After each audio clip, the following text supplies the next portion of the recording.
दुनिया की सबसे पुरानी पर्वतमाला यानी अरावली हिल्स आज संकट के सबसे बड़े दौर से गुजर रही है। वजह है धड़ल्ले से हो रहा अवैध खनन, जिसके चलते अरावली हिल्स विनाश की ओर जा रही है। मौसम के साथ ही यहां पर रहने वाले जीव जंतु भी प्रभावित हो रहे हैं। आप प्रभावित हो रहे हैं अगर आप दिल्ली एनसीआर या फिर दिल्ली के आसपास के राज्यों में रहते हैं। खनन का प्रदूषण कनेक्शन आपको बताते हैं। दिल्ली तक बढ़ता प्रदूषण, बारिश का बदलता पैटर्न, नदियों का ये सूखना और तापमान में जो लगातार बढ़ोतरी हो रही है, वन्य जीवों के आवास में जो कमी हो रही है, इसी वजह से हो रही है। खनन का प्रदूषण से डायरेक्टली कनेक्शन है। दिल्ली तक जो प्रदूषण आप देख रहे हैं, हर सर्दियों में जब आप प्रदूषण देखते हैं, यही कारण है।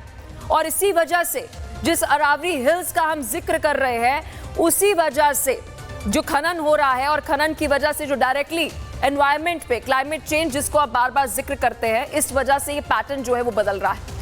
जब सूखती नदियों का हम जिक्र करते हैं, बढ़ते तापमान का हम जिक्र करते हैं, वन्य जीवों का जिक्र करते हैं, उनके आवास में जो कमी आ रही है, वो अरावली हिल्स में जो अवैध खनन हो रहा है उसकी वजह से ही हो रहा है। और जो बदलाव किए जा रहे हैं, अगर हम कानूनी रूप से कहें, उससे आने वाले समय में एक और बड़ा असर जो है वो पड़ते हुए नजर आएगा। इसी पर एक रिपोर्ट आपको दिखाते हैं कि इस अरावली हिल्स में जो बदलाव हो रहे हैं और जो अवैध खनन हो रहा है, उससे आपके जीवन पर क्या असर पड़ेगा।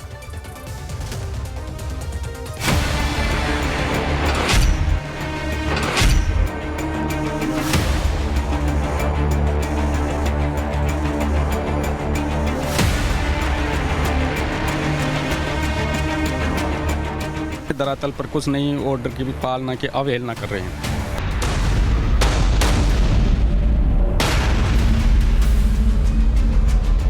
मकानों में दरारें आ गई, एलर्जी हो गई, प्रदूषण इतना भयंकर हो गया कि नरक का जीवन जी रहे हैं। उत्तर में दिल्ली से दक्षिण में गुजरात तक फैले हुए अरावली हिल्स लगभग 2/3 हिस्सा राजस्थान के 15 जिलों से होकर गुजरता है। उत्तर भारत के पर्यावरण की सुरक्षा में इसकी भूमिका बहुत ही अहम है, लेकिन लगातार हो रहे अवैध खनन से ये प्राचीन पर्वतमाला विनाश की ओर जा रही है। वहीं 20 नवंबर 2025 को सुप्रीम कोर्ट की एक बेंच ने अरावली पहाड़ियों की परिभाषा पर एक महत्वपूर्ण फैसला सुनाया। कोर्ट के फैसले ने अरावली पहाड़ियों की नई परिभाषा को 100 मीटर ऊंचाई की सीमा तक सीमित कर दिया, जिसके कारण 100 मीटर से कम ऊंचाई वाले पहाड़ी हिस्से पहाड़ों की श्रेणी की परिभाषा से बाहर हो जाते हैं।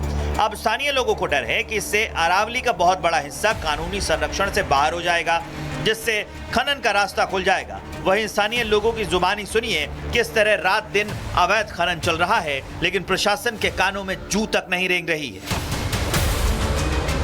वैसे तो पहाड़ वगैरह सब कुछ खत्म कर रहे हैं, सरकार के अंदर भी सब कुछ खत्म हो रहा है, लेकिन हमारे बारे में यहाँ पे कोई नहीं सोच रहा है। नीचे की जो पहाड़ियाँ हैं वो अरावली में नहीं मानी जाएंगी। इस अनुसार हमारे राजस्थान में तो एक भी पहाड़ी नहीं बचेगी, जबकि हमारे राजस्थान में पानी की वैसे ही कमी है। जो भी अरावली श्रृंखला में आते हैं उनको अवैध लीज करवा करके पहले जो 100 मीटर से ऊपर का भी एरिया तोड़ते हैं।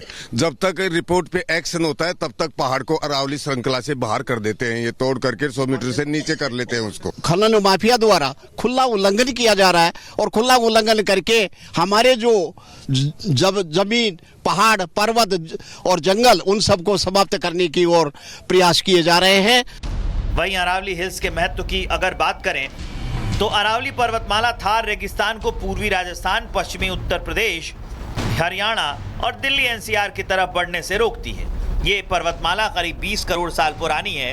ये राजस्थान और हरियाणा जैसे सूखे इलाकों में भूजल को रिचार्ज करती है, वहाँ की बायोडायवर्सिटी में अहम रोल निभाती है। दिल्ली से गुजरात तक करीब 650 किलोमीटर में फैली इन अरावली की पहाड़ियों में चंबल, साबरमती और लूनी नदियाँ पानी का मुख्य सोर्स हैं।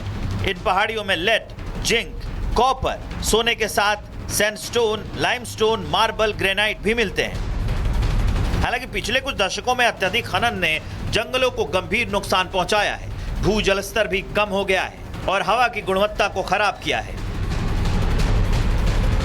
जलवायु हो, मानसून हो, इन तमाम चीजों पे प्रभाव पड़ेगा, खासकर उत्तर भारत में, क्योंकि उत्तर भारत में अरावली ही वो पर्वत है जो पूरे मानसून को निर्धारित करता है। तो सोचिए कि कितना बुरा प्रभाव पड़ेगा। और जो दिल्ली में एक्यूआई चल रहा है भैया। हर रोज है तौबा मचा हुआ है। उस दिल्ली एनसीआर का भी आखिर क्या होगा? यही पर्वत जो पश्चिमी राजस्थान की तरफ से हवाएं आती है उनको रोकता है, तब जाके जो है वहां पे प्रदूषण नियंत्रित होता है। जब ये पहाड़ ही खत्म हो जाएंगे तो फिर दिल्ली एनसीआर में वो जीवन यापन जो लोग कर रहे हैं, इस समय अस्पतालों में लाइन लगी हुई है, सांस की समस्या हो, तमाम समस्याएं हैं, वो संख्या तो और धीरे धीरे बढ़ जाएगी। बहरहाल अगर इसी तरह अरावली में खनन प्रक्रिया जारी रही तो राजस्थान में रेगिस्तान के बढ़ने का खतरा भी बढ़ जाएगा। अरावली की ऊंचाई घटने से मॉनसून पर भी असर पड़ेगा और बारिश भी काफी कम हो जाएगी।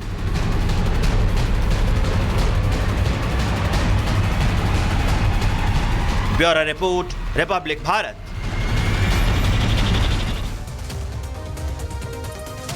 और चलिए अब आपको पूरा मामला समझाते हैं। अरावली पर जो सुप्रीम फैसला आया है वो बताते हैं। स्थानीय लोगों का जो तर्क है और वही दूसरी तरफ फैसला क्या है। 100 मीटर से नीचे की पहाड़ियां अरावली हिल्स नहीं। अब सुप्रीम कोर्ट के फैसले के बाद स्थानीय लोग जो है वो चिंता में आ गए हैं। अरावली का 90% क्षेत्र जो है वो कानूनी सुरक्षा खो सकता है। कई पहाड़ियां खनन के लिए खुल जाएंगी, यानी अवैध खनन जो पहले कहलाता था अब उसे जो कानूनी एक तरीके से संरक्षण मिलते हुए नजर आएगा। तो इसलिए वहां पर जो लोग हैं वो आग बबूला नजर आ रहे हैं, परेशान नजर आ रहे हैं, क्योंकि एक तरफ वैसे ही दिल्ली में प्रदूषण की मार है तो वहीं दूसरी तरफ हम देख रहे हैं कि ये बदलाव। चलिए अब आपको सीधा ग्राउंड जीरो लेकर चलते हैं। मेरे सहयोगी अमृत हमारे साथ जुड़ चुके हैं। अमृत, लोगों से बातचीत कीजिए, लोग वहां पर क्या कह रहे हैं, क्योंकि पहले ही दिल्ली और आसपास राज्य में प्रदूषण की मार है, अवैध खनन हो रहा है और अब ये। बिल्कुल आपने सही कहा। स्थानीय लोगों से जब हम बात कर रहे हैं तो उनके अंदर काफ़ी नाराज़गी नज़र आ रही है। खनन माफियाओं से क्या गिला शिकवा, लेकिन प्रशासन से उन्हें शिकायत है और उनका कहना है आज के लोगों को आप बेवकूफ़ नहीं बना सकते। उनके पास इंटरनेट है, उनके पास तमाम चीज़ें हैं, वे पढ़े लिखे हैं, समझ रहे हैं कि कितना नुकसान होगा। यहाँ पर्यावरण या तमाम चीज़ों का हवाला दिया जा रहा है और सीधे तौर पर स्थानीय लोग कह रहे हैं कि उनके साथ नाइंसाफ़ी हो रही है और पूरा का पूरा जो इलाका है, खासकर अगर हम सिर्फ अरावली की बात करें या उसकी उस क्षेत्र से जुड़े इन तमाम इस बेल्ट को अगर हम समझे, राजस्थान को या फिर हरियाणा को, इस पूरे बेल्ट को हम समझे, जहां तक हम लोगों से बात कर पा रहे हैं तमाम जगहों पर नाराजगी नजर आ रही है। सीधे तौर पर लोगों का कहना है कि इस मामले को गंभीरता से लिया जाए, क्योंकि खनन माफिया जिस तरीके से लगातार खनन कर रहे हैं और जिस तरीके से प्रशासन को लेकर आम लोगों में नाराजगी है, प्रशासन को लेकर लोग कई आरोप जो लगा रहे हैं, उन सबको अगर आप मिलाकर देखें तो यहां पर अभी कई चीजें एक साथ चल रही है। पहला तो जिस तरीके से वहां पर खनन चल रहा है उसे लेकर नाराजगी है। दूसरा जो अदालत की तरफ से फैसला आया उसके बाद स्थानीय लोगों के अंदर एक मुश्किल भरे हालात हैं। उनका मानना है कि अगर इस मामले पर सरकार गंभीरता से संज्ञान ले, विचार करे तो यह स्थिति ठीक हो सकती है। दूसरा, उन्हें यह डर है कि भविष्य में पूरा ये जो इलाका है, अगर हम खासकर अरावली की बात करें या इस बेल्ट की बात करें, तो उनका मानना है कि पर्यावरण में काफी बदलाव होंगे और उसका असर उनके आने वाली पीढ़ियों पर पड़ेगा। तो वे साफ तौर पर अभी परेशान नजर आ रहे हैं, हताशा है। इसके साथ एक और एंगल निकलकर सामने आ रहा है। लोगों की मान्यताएं हैं, यहाँ पर लोगों की पीढ़ियां गुजरी हैं, तो सबके पास अपनी अपनी मान्यताएं हैं, अपनी अपनी कहानियां हैं। इससे जुड़ी तमाम चीजों का जिक्र किया जा रहा है। वो इतिहास से भी जोड़कर इसे देख रहे हैं, भूगोल से जोड़कर देख रहे हैं, भविष्य की कल्पना कर रहे हैं। देखने वाली बात ये होगी कि एनवायरमेंट मिनिस्ट्री की तरफ से इस पूरे मामला को लेकर क्या कहा जाता है और क्या उनका टेक होता है। बहुत शुक्रिया अमृत, आपने विस्तार से खबर पर जानकारी दी। बड़ी खबर है, इस पर नजर बनाए रखना, अपडेट हम आपसे लेते रहेंगे।